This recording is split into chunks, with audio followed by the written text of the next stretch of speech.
What's up, everybody, and welcome back to the TheKaijuNerd-Toy reviews. The giant creature we have today is none other than the big G-Man himself, Godzilla. Now, this isn't any ordinary Godzilla. This is the SH Monster Arts Godzilla 1989 Exclusive Edition. Now, it's exclusive for a few reasons. Number one, it is a different version than the Godzilla versus Biolante Godzilla that came out years ago. The only difference with this one is it has a glowing back, the glowing spines on the back, as you can see illustrated here on the front side of the box. That's kind of the the selling point of the figure right there. It doesn't actually glow by itself. It just looks like it's glowing, but we'll get into that soon. Now, this was number two reason was this came out in San Diego Comic-Con in July 2024. I was fortunate enough to go to Comic-Con, and I only got a ticket for the last day and went to the Tamashii Nation booth, and lo and behold, they still had a lot left, and I went and just picked it up. Now, I paid about 95 US dollars. After tax, I believe it was like 105 US dollars. But now it's been a minute since that event's happened. Right now it is October 19th, 2024, and you can't get this figure anywhere, except for eBay or the Premium Bandai website, which I'll put somewhere up here. And then I checked Amazon, I checked Big Bad Toy Store, I checked Entertainment Earth. None of them had it. eBay is just a bunch of resellers, so their prices range from, that I've seen, are like $130 to 200 US dollars. So if you want to spend that amount of money and you don't want to wait, you can go get it right now on eBay. But if you can wait, you can go on the premiumbandai.com website, and they have it up for pre-order right now. The release date for that pre-order will be February 2025, and it's the same price that I got it for at the Comic-Con, so 95 US dollars. So if you don't want to wait, get on eBay. If you can wait, just go onto that website and you should find it there. Okay, before we get into the figure, let's look at the packaging real quick. So on the front side, you can see this illustration, this nice illustration of Godzilla, and you see the glowing spines, like I mentioned earlier, the selling point. On the top part, see another illustration just from a ground view of him, and you see the name right there. On the side, just get the title right there.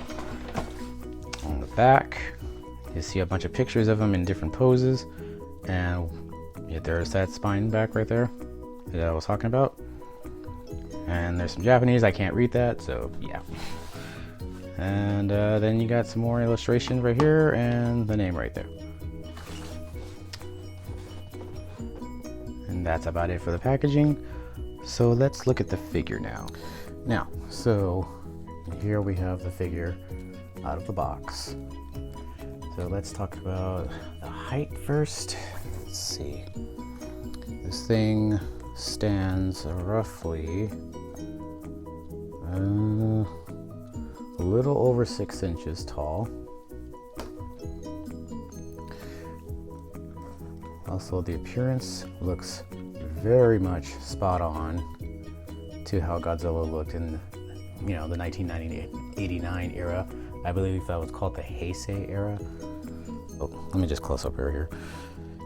Look at all the ridges and all the folds in his skin.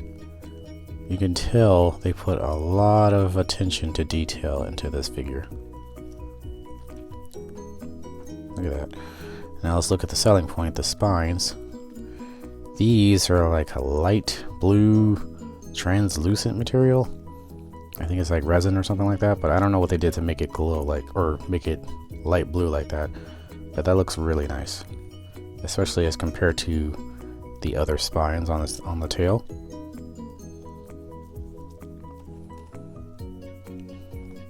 Even the face looks good. Let me just go right there.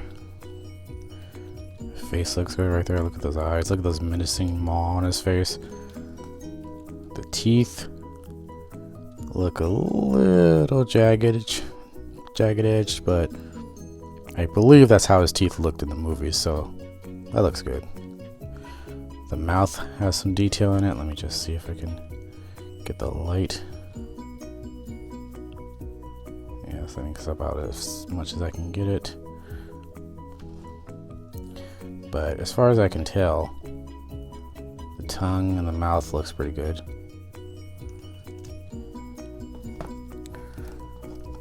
Okay, so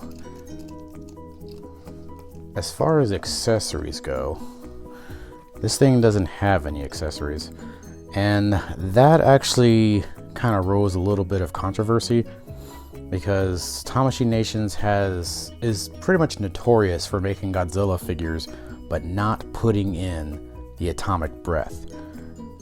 When people saw this was coming out and they saw the spines and everything like that charging, you know, Godzilla does that right before he does the atomic breath attack. And when this thing came out, found out there was no atomic breath yet again. So people got upset about that. And when Tamashii Nations was asked about it, they said this is not an atomic breath Godzilla, this is just a charging Godzilla. So that's why his back is charging, you know, all blue right here, and the other spines aren't charging, and there's no atomic breath. So that kind of sucks, but it's all right because this looks like a really good figure. Now, let's see here. There are a few gripes I have, other than the lack of a atomic breath weapon or attack. It's kind of flimsy in a few areas. So it's kind of flimsy in certain areas, kind of like the head. If you go down like this, it is very easy to detach the head. Like really easy. But it is easy to put it back onto. The mouth part, if you bring this too far, the mouth comes off. It's just a little piece, kind of flimsy. Is this little ballpoint holding it together? A little flimsy, but like the other pieces, you can put it back in. There we go. Oh yeah, there's one other part. The tail.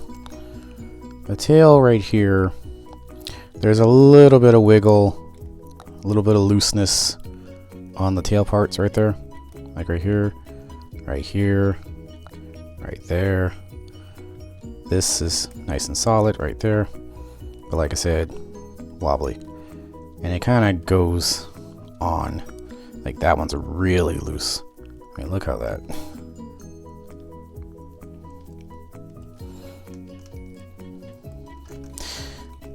That's about it. That's for my gripes about this thing. Is it a deal breaker?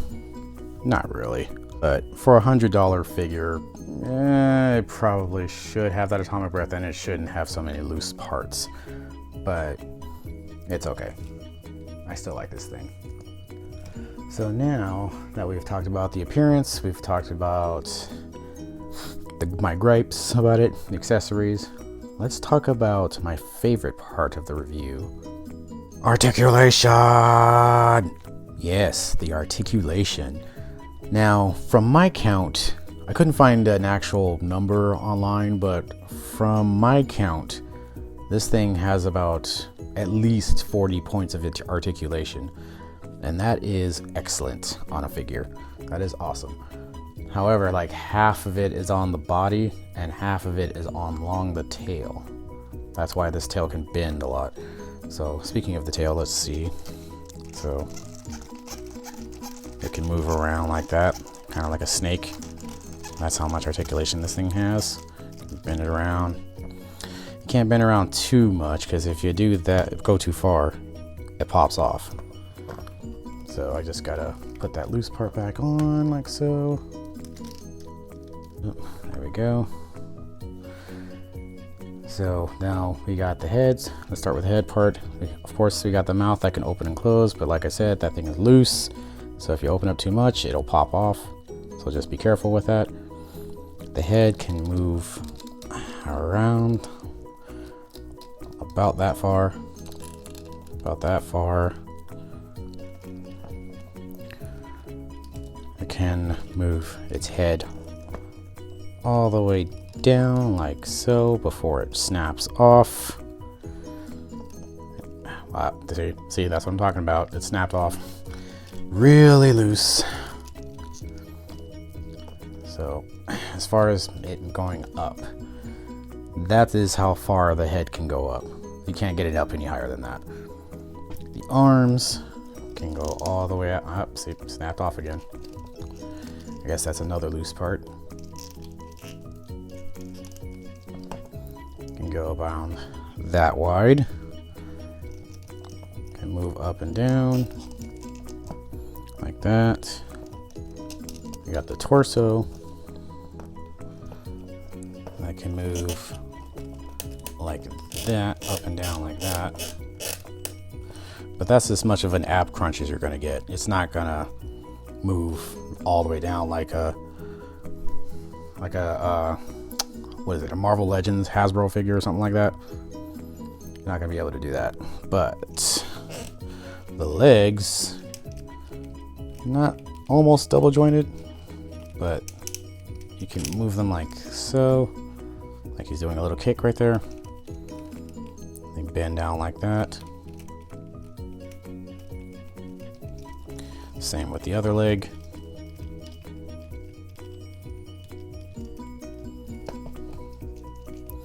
We showed the tail and all that. The spines, they do not move. They are stationary right there. But there is something I wanted to show that I forgot to mention that's really cool about these spines. Let me get something real quick. Okay, so I found out that these spines right here, they are UV light sensitive. So you can shine a UV light or a black light and on them and they will glow blue. So I got this black light right here, right there. So no reaction there, no reaction, just purple on the figure. But if you put it on the spines, look at that. Now this looks much better in person than it does on camera, but you can tell that they are glowing. You can do it on the other side as well.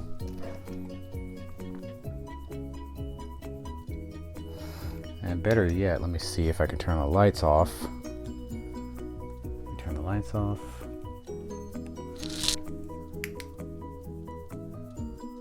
Yeah. So you can really notice the glow there. So the other spines don't do that. They just, you know, have the purple light on it. But when you put it there, that looks good. But yeah, it looks a lot better in person than it does on camera. But it's glowing. So yeah. I think that's it. Look at that. Came back off again. Yeah, just be careful with this. These pieces are loose and they're small, so if they pop off and you drop them somewhere, it's very easy to lose, and you don't want to lose a piece on a $100 figure. So yeah, that's been a look at the SH Monster Arts Godzilla 1989 exclusive edition that you can get from Comic-Con. So as far as $95, I believe that is worth the price for this figure. It's very well articulated. The appearance is very good. The spines look very nice. I like the black light effect on it, the glow, and it works very well for some toy photography that I usually do. And yeah, it's a good size and everything like that. Good detail on the skin, nice texture. Aside from the gripes of the looseness and the lack of accessories like the atomic breath, still a good figure. So as far as getting it on the aftermarket, I would not pay over $140 for this figure. I've paid more for SH Monster Arts, but for one this size, I think $140 is still a bit of a stretch, but I would not go any higher than that. So if you can get this cheaper than that, go for it, because it's just gonna keep getting more expensive as time goes on. So as far as my rating on this figure, because of the lack of accessories and all that, I would give this 4 out of 5 stomps. I would have given it 5 stomps. I really wanted to give it 5 stomps, but yeah, it needs that atomic breath and it can't be that loose in so many places. That's just, yeah, I just don't like that. But yeah. So if you've liked what you've seen here, please be sure to like and subscribe. If you want to follow me on other platforms, I am on Instagram at TheKaijuNerd. And yeah, I think that's about it. Yeah, thank you for watching.